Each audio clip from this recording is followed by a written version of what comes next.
Hey guys!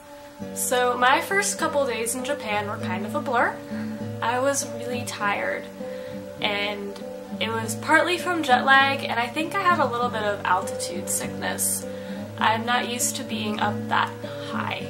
So the next morning, after the night at the hotel, we got up and we had breakfast together. Rose was the girl who met up with us at the airport, and then Adam was the other person. And then we had to get on a bus back to the airport to meet with someone from the school to take us there. Adam wanted to go off and do some sightseeing, so it was just Rose and I who went to the airport together. And there was one more person who joined us at the airport. His name was Jake, and our buddy took us and helped us get our bus tickets. And it was about a 2-hour bus ride to Beppu, to the APU campus, and I just stared out the window the entire time, and I took a lot of pictures. It was so beautiful, and I'm not used to seeing all the mountains and the hills and the landscape because I live in a really flat area. So that was so cool to see that. And all the winding roads and the tunnels, it kind of felt like a roller coaster. So we got to the campus 2 hours later, and the program director met us there, and she helped us get our bags into her car. The bus stop was at the very top of the mountain, and then APU was about halfway down the mountain, and then at the bottom of the mountain was the actual city of Beppu. So she helped us load our bags into her car, and she drove us to the campus right up to the dorms. And that's where we got checked in, and I was told that I had a shared room with a girl from the Philippines. And I was a little disappointed. I was kind of hoping for a single room, mostly because the single rooms had their own private toilet and sink, and I'm a very private person. But we got to the room, and there was a dividing wall between the rooms, so it was pretty much like I had my own room, and I really liked that. And I met my RA, her name was Chi, she was from Korea. APU is about 40% international, so I met a lot of people from around the world. And she took me to the cafeteria and helped me pick out a dinner. I didn't have much of an appetite my first week or so there. And I think it was mostly because of the jet lag, or maybe because of the altitude sickness, but I couldn't really eat much, and I felt really bad because she was kind of looking at me like, how rude can you be to not finish a meal? So I already felt bad, and she showed me a little bit around the campus, and I told her, you know, I'm really tired, I would just like to go to sleep. So she brought me back to my room, and it was about 4 o'clock in the afternoon. I laid down and I slept until 6 a.m. the next morning. I was tired.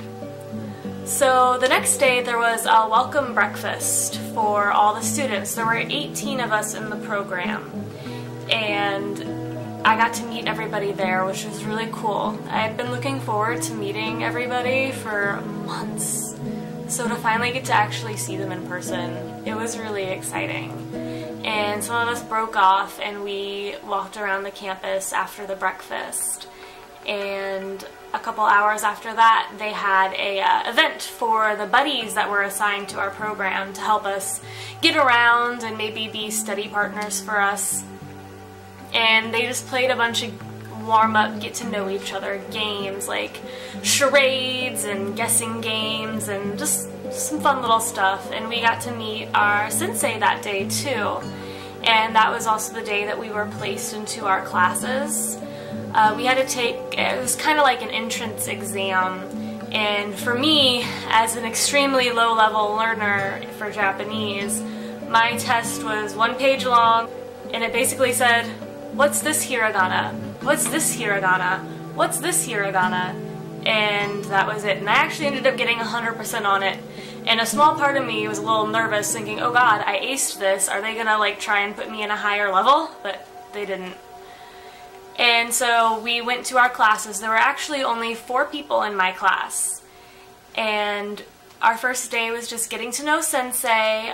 She was a really sweet lady named Moroi Sensei, and she showed us some Japanese words written in hiragana, and she just kind of wanted to test our reading proficiency, and we were all on about the same level. Two of the people in the class had studied Japanese a little bit beforehand, but had forgotten a lot of it, so she was just trying to gauge where we all were in the class. And that was really fun. It was easy at first. That changed very quickly because it was an intensive program, but that wasn't until later on. And then our first weekend there was about 3 days after I got to Japan, and our buddies had this big day planned for us. They took us out shopping, and they showed us a home goods store and the grocery store and helped us pick out some things that we might need. I needed to get a hairdryer because I didn't think that mine would work in Japan. They start to smoke if you use American hairdryers and a Japanese wall plug, even though it's about the same voltage. And one of the buddies said, "Oh, you know, my friend is traveling and she'll probably be gone the entire time you're here. I'll see if you can borrow her hairdryer." And this person actually let me borrow their hairdryer, which was really cool that a complete stranger said, "Here, take my hairdryer." And that was really nice. Our buddies also took us out to dinner that night. We went to a yakiniku place, which is where you grill the food on the table. And I've seen a lot of that in, like, anime, of course. And I never really got to experience that in real life, so I was super excited, and the food was absolutely delicious. All the meat was served to us raw, so we got to cook it how we wanted to, and all the vegetables too, and everything tasted so good. Someone ordered a plate of cow tongue, which I was a little nervous about. I'd never eaten anything like that before, but I tasted it, and it was probably the most delicious thing I ate at that restaurant. It became a favorite of mine. And then, after we had dinner, they took us to Beppu Tower, which was, I guess, a miniature version of Tokyo Tower. There were lots of different things on each level. There was a bar, there was a nightclub, and then at the very top there was a view station. And on one of the floors was a karaoke place. So our buddies took us to do karaoke, and I didn't really know what to expect because when I hear karaoke, I think drunk people in a bar doing a bad rendition of Bohemian Rhapsody. That was not this at all. We had a really large group. It was almost every single person in the program, plus a bunch of the buddies. There were over 20 people who needed a room to do karaoke, and they had this really big room for us, and there was a big screen up and several microphones, and there were microphone stands, and there was even a little stage you could get up on, and the rest of the wall was lined with a big couch that we could all fit on. And with the karaoke, we all got drinks, so we all got, you know, beer, sake, soda, whatever we wanted to drink while we sang. And it was just a totally different experience from what I had experienced from karaoke in America. Everybody was just really relaxed, and it was just a fun experience, and we all got to choose songs and take turns, and we attempted some Japanese songs, and it was a lot of fun. We all sang together, and I felt like it was a really good bonding experience. And we ended up staying at the karaoke place until about 1, 2 in the morning. And they actually had a shuttle bus that took us back because the regular buses had stopped running.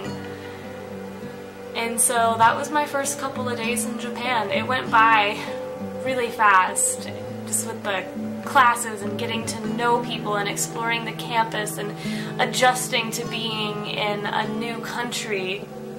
And I did have a little bit of a freak out those first few days because it just hit me, oh my gosh, I'm all by myself. I am halfway across the world from my friends and family, and if something happens, I'm on my own. And it was really intimidating to think about, But I had to push those thoughts away because I knew I had worked so hard to get there, and being in Japan was just the biggest dream of mine. And I worked 3 jobs for a year and a half and went to school full time to be able to do this, and there was no way I was gonna back down. Unfortunately, the rest of the trip, school-wise, was very difficult, but overall, everything was fantastic. And I will talk more about that later, so see you next time, guys.